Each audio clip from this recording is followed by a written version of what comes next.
Hi, good evening and welcome to Sports Saturday. I am Julian Gibson, stuck in Nassau as the Grand Bahama Regatta is getting ready to close out tonight with the closing ceremonies. Now, some sailing took place this morning. In the first C-class race, Crazy Partner came in first. Second went to H2O, Sweet Island Girl, third. Now, in the second C-class race, H2O came in first this time. Crazy Partner came in second. The ASU Draw WG Thunderbird came in third. Now in the third and final C-class race, it was Sweet Island Gal coming in first. H2O came in second, and Crazy Partner came in third. So when you compile all the points, congratulations goes out to H2O and boat owner Effort Camp, your Class C champion. We will have a total wrap on the Grand Bahama Regatta tomorrow.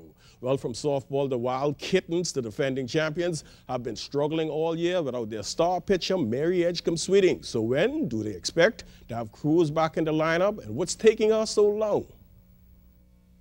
I think I'm healing properly. I want to heal properly, but I'm thinking I'm coming along pretty good. You in softball shape?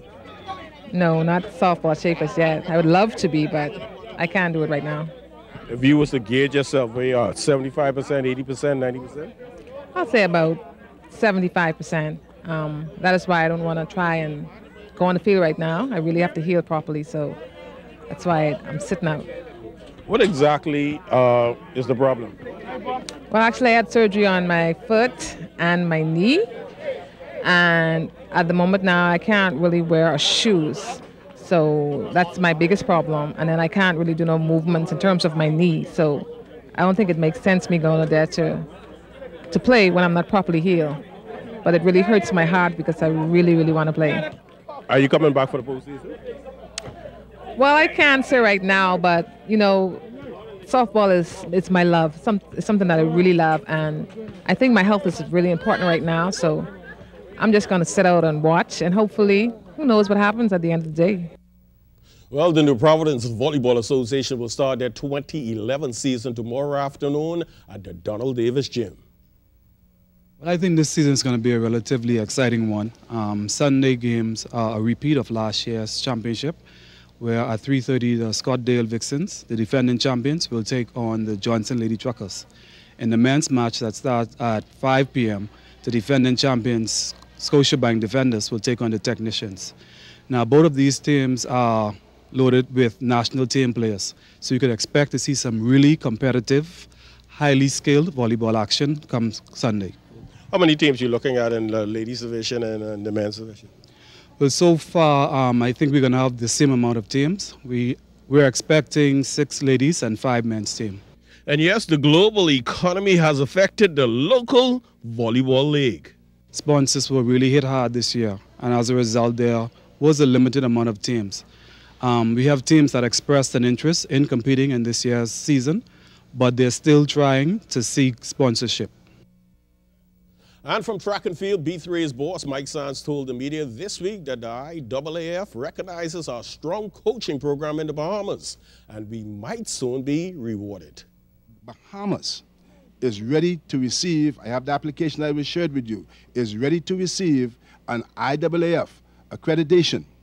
And I'm only waiting for one more piece of it. And you know why? Because of the level of coaching expertise that we have in this country, whereby the IAAF will put us on their list as an accredited training center for persons wishing to come, like Jamaica have their training center, like Cuba have their training center, and like Puerto Rico have their training center.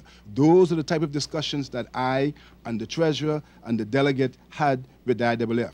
They're prepared to give the Bahamas accreditation. I've been talking to the coaches. I've talked to almost every athlete to ask them what is the pros and the cons of them training home. You should know that in Jamaica, every single athlete that medaled, let me say this again, every single athlete that medaled, including Veronica Campbell, is now training in Jamaica.